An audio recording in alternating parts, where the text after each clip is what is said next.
রাসূলুল্লাহ সাল্লাল্লাহু আলাইহি সাল্লামকে জিজ্ঞাসা করা হয়েছে, কোন মানুষ সব থেকে উত্তম, সমাজের কোন মানুষটা সবচেয়ে থেকে উত্তম?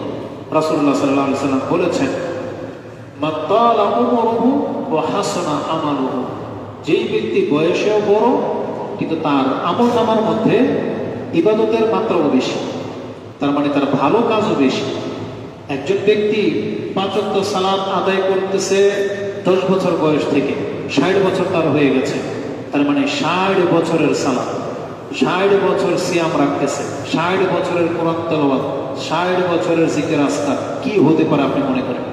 তার রাসূল বলেছেন, মান তালা উমরুহু, যার বয়স বেশি, সাথে সাথে কি ও হাসানা আমালুহু, যার আমলও খুব সুন্দর, তার সমাজে এই ব্যক্তি হচ্ছে সব থেকে শ্রেষ্ঠ ব্যক্তি, উত্তম ব্যক্তি। আবার এর এগেইনস্টে রাসূল বলেছেন, কোন মানুষ সবচেয়ে খারাপ? রাসূল বলেছেন, মান তালা উমরুহু ওয়া সাইয়্যা আমালুহু, যার বয়স বেশি কিন্তু তার ব্যক্তিত্ব খারাপ, খারাপ হয়ে বড় হয়েছে, তার মানে তার পাপের মাত্রা বেশি, এজন্য সে সমাজে খারাপ লোক। এজন্য যারা আমাদের বয়স বাড়তেছে, প্রতিদিন কাটতেছে, আমাদের উচিত আমাদের সময়ের সাথে সাথে ইবাদতকে সাথে নিয়ে যাওয়া, ভালো কাজ থাকতেই হবে প্রতিদিন। তাহলে এই দিনটা যে আজকে পার হয়ে চলে গেল, আপনি আজকে আপনার আমল নামার মধ্যে কি জমা করেছেন, কতটা নেকি জমা করেছেন, এই দিনটা কি আর টাকা দিয়ে কিনতে পাওয়া যাবে? কিয়ামত পর্যন্ত আর এটা আসবে না। আজকে আমাদের সবার দিন পার হয়েছে, আমাদের মধ্যে কেউ আছে হয়তো কোরআন তেলাওয়াত করেছেন, জিকির আজকার করেছেন, 5 ওয়াক্ত নামাজ তো আছেই, হয়তো অনেকে সিয়ামও রেখেছেন, আর আমরা যেটা করি নাই, তাহলে আমরা কি কোনোদিন আজকের মতো তার নেকি অর্জন করতে পারবো? পারবো। পাস হয়ে গেছে, দিন শেষ। এই জন্য মনে রাখবেন, দিন কিন্তু প্রত্যেক ব্যক্তির পার হচ্ছে, সারাদিন চলে যায়, কিন্তু আপনি দিন শেষে কি জমা করলেন এটা একটু ভেবে দেখা উচিত। আর যারা ভালো ভালো কাজ করেন, আপনি জেনে নেন আপনার প্রত্যেকটা তাসবিহ সুবহানাল্লাহ বলা, এটাও কাল কিয়ামতের মাঠে মিজানের পাল্লায় উঠানো হবে। এটা খুবই মানে সেন্সিটিভ একটা ব্যাপার, এটাকে মূল্যায়ন করার চেষ্টা করেন। আমাদেরকে ইবাদতে মনোনিবেশ করতে হবে। তা আমরা যদি এই 10 দিনকে গুরুত্ব দিই, তাহলে 10 দিনের মধ্যে সবচেয়ে শ্রেষ্ঠ ইবাদত হচ্ছে হজ। যারা, যেহেতু হজের মাসের প্রধান কাজই হজ, নামাজের পরে, তারা যারা হজ করতে গেছেন তাদের মর্যাদা সবচেয়ে বেশি। আর যারা টাকা পয়সা নিয়ে বসে আছেন, ফরজ হয়ে গেছে তাও হজে যাননি, আপনি ভুল করতেছেন। আপনার উচিত দ্রুত হজ করা, আল্লাহ যেন তৌফিক দান করে। তাহলে আমরা এই ব্যাপারে আর কিছু বলবো না, হজের যদিও অনেকগুলো কথা এখানে উল্লেখ করেছিলাম। দ্বিতীয়ত হচ্ছে, ওই যে বললাম 2 দিন পরে চাঁদ উঠে যাবে, তার আগেই বিশেষ করে যারা কুরবানি করতে ইচ্ছুক এমন কেউ থেকে থাকলে, আপনি কাল পরশু মানে রবিবার পর্যন্ত আপনি যদি মোচ ছোট করতে হয়, চুল কাটতে হয়, অবাঞ্ছিত লোক পরিষ্কার করতে হয়, আপনি 2 দিনের মধ্যেই সেরে নেবেন। যার নখ কাটতে হবে কেটে নেবেন। এটা কারা? বিশেষ করে যে ঘরের কর্তা, মানে যার টাকা দিয়ে কোরবানিটা হবে সে, সবাই না, সব সদস্যের জন্য এটা না। যে মান আরাদা আইয়ু দাহি, রাসূল বলেছেন, যে ইচ্ছা পোষণ করেছে যে আমি কোরবানি করব, সেই ব্যক্তি শুধু, তার পরিবারের সবাইকে বলা হয়নি। পরিবারের কর্তা যিনি, যার টাকা দিয়ে পশুটা কেনা হবে, সে হচ্ছে এই সুন্নাহটা পালন করবেন যে চাঁদ উঠে গেলে আপনি আর চুল থেকে কিছুই কাটবেন না, নখ কাটবেন না। এটাকে রাসূলুল্লাহ সাল্লাল্লাহু আলাইহি সাল্লাম থামিয়ে দিতে বলা হয়েছে, হয়তো কালকে আপনি সেটা শুনতে পাবেন। দ্বিতীয়ত হচ্ছে, আমাদেরকে যেটা করতে হবে 10 দিন, বেশি মাত্রা আপনি জিকির করতে পারেন, যে কোনো জিকির। তবে রাসূলুল্লাহ সাল্লাল্লাহু আলাইহি ওয়াসাল্লাম থেকে একটু ইঙ্গিত রয়েছে, সেই জিকিরগুলো হচ্ছে সুবহানাল্লাহি ওয়া আলহামদুলিল্লাহি ওয়া লা ইলাহা ইল্লাল্লাহু আল্লাহু আকবার। এই 4টা বাক্য আপনি অধিক মাত্রায় পড়বেন, যখন তখন লা ইলাহা ইল্লাল্লাহ, লা ইলাহা ইল্লাল্লাহ, সুবহানাল্লাহি ওয়া বিহামদিহি, সুবহানাল্লাহিল আযীম, সুবহানাল্লাহি ওয়া আলহামদুলিল্লাহ, এভাবে বলতেই থাকবেন। আর রাসূলুল্লাহ সাল্লাল্লাহু আলাইহি ওয়াসাল্লাম থেকে এই মর্মে যেটা আছে যে কালা ইবনু আব্বাস ওয়া যাকারাহু ওয়াজকুরুল্লাহ ফি আইয়ামিন মা'লুমাত, ইবনু আব্বাস রাদিয়াল্লাহু তাআলা আনহুমা তিনি কোরআনের একটা ব্যাখ্যা এই ক্ষেত্রে বলতেন যে কোরআনে যে আল্লাহ বলেছেন ওয়াজকুর আল হাজ্জু আশহুরু মা'লুমাত, এই মা'লুমাত মানে হচ্ছে জানাশোনা দিন, মানে 10 দিন। তিনি এর ব্যাখ্যা করেছেন আইয়ামিন মা'লুমাত ইয়ানি আইয়ামে আশর, এই 10 দিনকে বুঝিয়েছেন।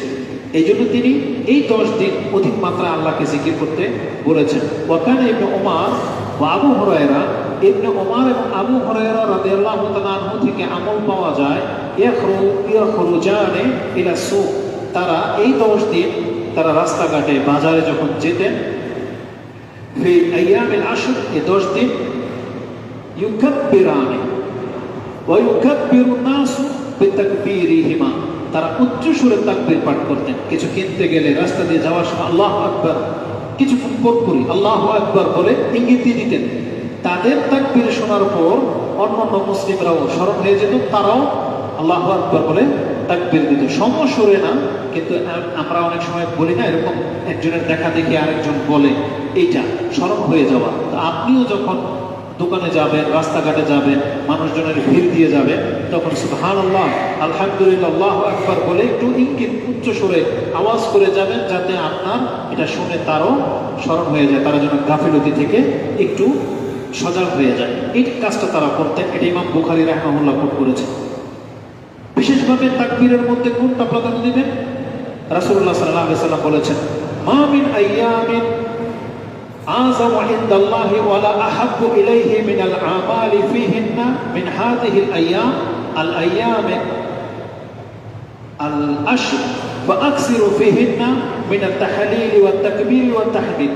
এটাকে হাদিসের দিকে ইঙ্গিত করা হয়েছে যে এটা রাসূল বলেছেন, যে রাসূল সাল্লাল্লাহু আলাইহি সাল্লাম বলেন এই 10 দিনের চাইতে আল্লাহর কাছে মর্যাদা কোনো দিন নাই। এই জন্য এই দিনগুলোতে তোমরা অধিক মাত্রায় তাকবীর পাঠ করো, আল্লাহু আকবার, তাহলিল, লা ইলাহা ইল্লাল্লাহ, তাহমিদ, আলহামদুলিল্লাহ, এগুলো রাসূলুল্লাহ সাল্লাল্লাহু আলাইহি সাল্লাম বেশি করে পাঠ করতে বলেছেন। এটা মুসনাদে আহমদ 6154 তে রয়েছে। হাদিসটি নাসিরউদ্দিন আলবানী রাহিমাহুল্লাহর কাছে সহিহ। ইবনে শুআইব আল-আরনাউত তিনি সহিহ বলেছেন, তবে হাদিসের সনদে দুর্বলতা রয়েছে, কারণ এই হাদিসে আরো কিছু শব্দ আছে যেগুলো সহিহ না। এতটুকু সহিহ, এতটুকু আমরা করতে পারি। এই তাকবীর, তাহলিল, তাহমিদ, এটার মর্যাদা কি?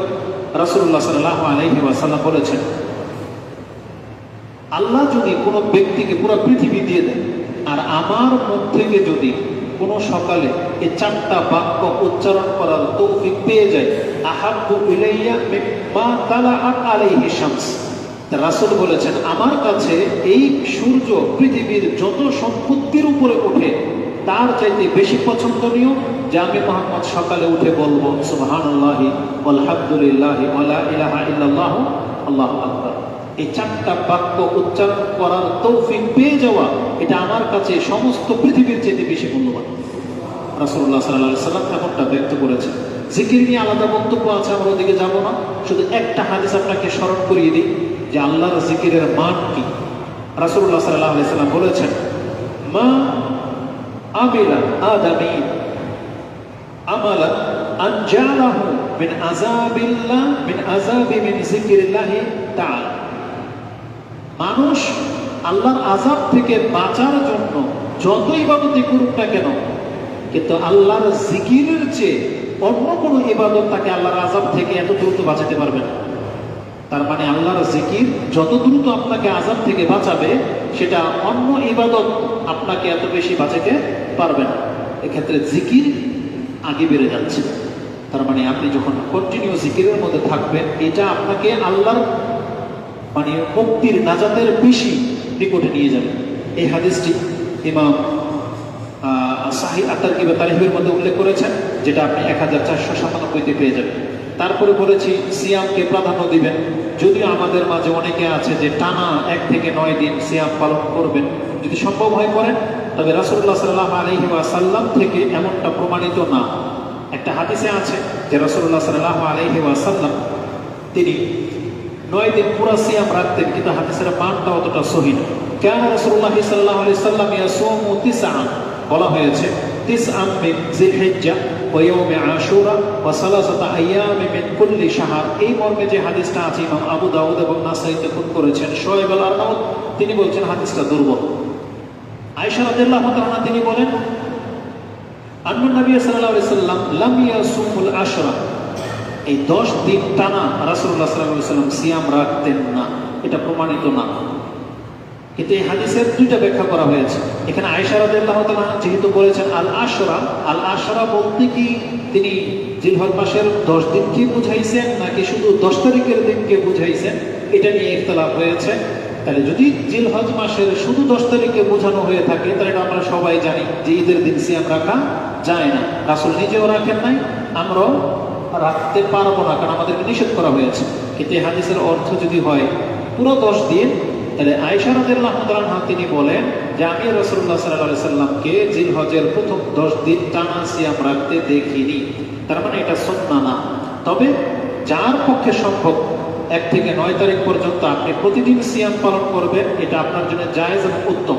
কেন? কারণ রাসূলুল্লাহ সাল্লাল্লাহু আলাইহি সাল্লাম আমাদেরকে নফল ইবাদতের প্রতি বেশি উৎসাহিত করেছেন। মানে যে কোনো ইবাদত করেন না কেন সেটা আপনি মর্যাদা বেশি পাবেন। এটা কথাটা কেন বললাম? আমি আপনাকে অনুৎসাহিত করতেছি, এটা করতেছি এই জন্য অনেক মহিলারা আছে সিয়াম রাখতে খুব পটু, তার ঘরে স্বামী আছে, অন্যান্য কাজ আছে, কিন্তু সে ওগুলোকে প্রাধান্য না দিয়ে দেখা যাবে যে 9 দিনের সিয়ামকে বেশি প্রাধান্য দেবে, এতে সমস্যা হতে পারে। এই জন্য বাড়াবাড়ি না, আমাদেরকে যতটুকু ইসলাম যেভাবে আসছে সেভাবে পালন করতে হবে। আপনার দ্বারা যদি কোনো ব্যাঘাত না ঘটে তাহলে আপনি 9 দিন সিয়াম রাখতে পারেন, কোনো সমস্যা নেই, কিন্তু এটাকে সুন্নাহ হিসেবে প্রতিষ্ঠিত আপনি করতে পারেন। এটা হচ্ছে জায়েজ, ভালো, আপনি রাখতে পারেন, কিন্তু অন্যান্য ইবাদতগুলোকে ঘাটতি করে না। যদি এটাকে বেশি প্রাধান্য দিয়ে অনেকে যারা ডিউটি করেন, যদি মনে করেন যে সিয়াম রাখার কারণে আপনার ফরজ ইবাদতে বা ডিউটিতে কোনো রকমের ব্যাঘাত ঘটবে, তাহলে নফল রাখতে গিয়ে আপনি ফরজগুলোকে উপেক্ষা করতে পারেন না। এটাকে সতর্কতার সাথে আপনি নেবেন। তৃতীয়ত হচ্ছে আরাফার দিনের সিয়াম, সে সম্পর্কে আগামী 1-2 খুতবা পরে আপনারা জানতেই পারবেন যে আরাফা দিনের সিয়ামের মর্যাদা কি, ঈদের দিনের কি করণীয়। তারপরে বাকি রয়েছে কুরবানি। কুরবানি সম্পর্কে আলোচনা করা অনেক লম্বা চূড়া কথা রয়েছে, আমরা অত ডিটেলসে যাব না। যদি আংশিক আপনাকে আমি কিছু বলতে পারি তাহলে সেটা হচ্ছে কি জানবেন। যেমন বক্তব্য শুরু হওয়ার আগে আমাদের ইমাম সাহেব তিনি ইবাদত কবুল হওয়া নিয়ে একটা কথা বলেছেন, যে ইবাদত কবুল হওয়া না হওয়া নিয়ে আমাদেরকে ভাবতে হবে। এই কথাটা অত্যন্ত গুরুত্বপূর্ণ। ইবাদত করলেই শুধু হবে না, ইবাদত কবুল যোগ্য হইতে হবে। এটা খুবই সেন্সিটিভ। ইনশাআল্লাহ আযীম এটা আমি আগামী খুতবায়, কালকে এই খুতবায় মূল বিষয় থাকবে কবুল হওয়া না হওয়া নিয়ে। এজন্য আপনাদেরকেও আমরা ইঙ্গিত করতেছি এটাকে গুরুত্বের সাথে নেবেন। সেটা শুধু কুরবানি বলে কথা না, হজ, সালাত, সিয়াম, জিকির আজকার, দান সাদকা, কুরবানি যেটাই বলেন না কেন, কবুল যোগ্য হওয়ার জন্য আমাদেরকে চেষ্টা করতে হবে। খাম খেয়ে ইবাদত করলে ইবাদত কবুল হয়।